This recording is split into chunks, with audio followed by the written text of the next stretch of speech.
deux dernières recommandations internationales sont celles de l'European Society et de l'International Society, qui est plus mondialiste. Les deux s'accordent pour initier la plupart du temps le traitement antihypertenseur avec des bithérapies fixes, c'est-à-dire les associations fixes. Alors pourquoi?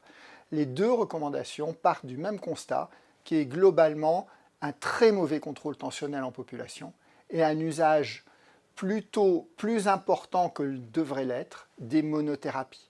Autrement dit, les hypertendus, quand ils sont dépistés et quand les médecins décident enfin de les traiter, s'arrêtent trop facilement au-delà d'une monothérapie.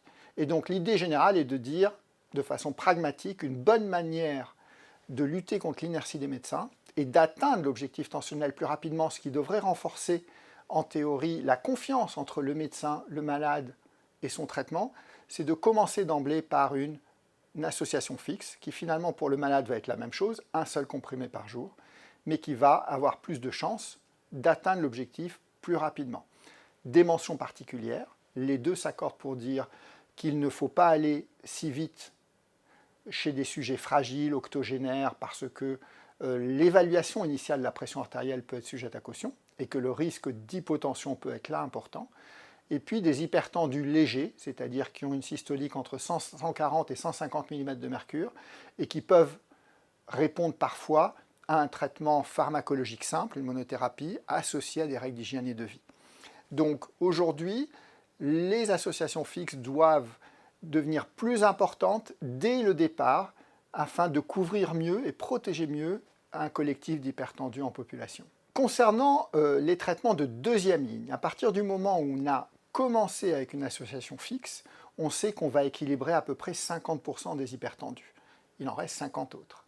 Et donc pour cela, aujourd'hui, la deuxième étape consiste soit à augmenter et atteindre la pleine posologie de l'association fixe proposée, soit de passer à une trithérapie, comme le recommande rapidement l'ESH en particulier.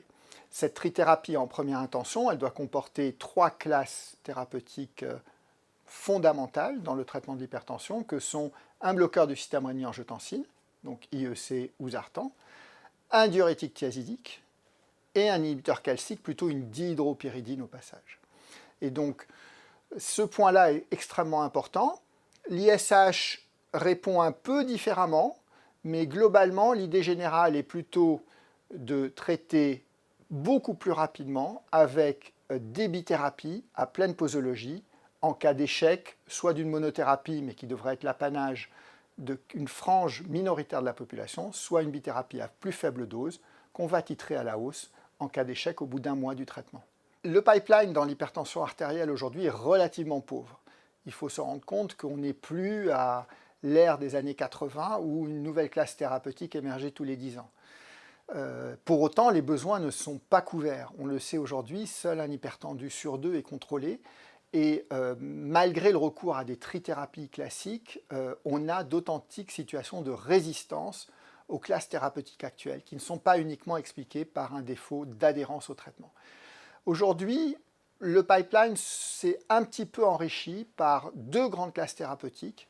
D'une part, des anti-endothéline, dont on avait entendu parler dans les années 90 et qui sont partis après dans d'autres niches, en particulier l'hypertension artérielle pulmonaire. Elles reviennent aujourd'hui en phase 3 dans l'hypertension artérielle. On attend avec impatience leur effet dans des situations d'hypertension résistante, c'est-à-dire après une trithérapie bien conduite. Dans le même ordre d'idées, on a également les inhibiteurs de l'aminopeptidase A, qui sont une sorte de nouveaux antihypertenseurs centraux qui agissent au niveau cérébral et qui empêchent la fabrication d'angiotensine 3 cérébrale. Cette angiotensine 3 cérébrale, elle a plusieurs actions qu'il serait réducteur de limiter à une seule phrase, mais en gros, on agit sur la vasopressine, on inhibe le système nerveux sympathique et on améliore le système baroréflexe. Et ces molécules sont en phase 3 aujourd'hui, on attend là également le résultat. Et puis enfin, il y a le serpent de mer du vaccin, puisqu'aujourd'hui on a des nouveaux systèmes avec les micro-ARN qui nous permettent d'agir sélectivement sur la fabrication de certains peptides qui peuvent être impliqués dans l'hypertension, comme l'angiotensinogène. Et certaines études précliniques aujourd'hui suggèrent qu'on est enfin en train de maîtriser la fabrication d'un vaccin anti-angiotensinogène qui devrait comme ça, s'il devait marcher, s'appliquer soit aux préhypertendus, soit en addition à une monothérapie pour un effet durable et un retard à l'apparition d'une hypertension artérielle.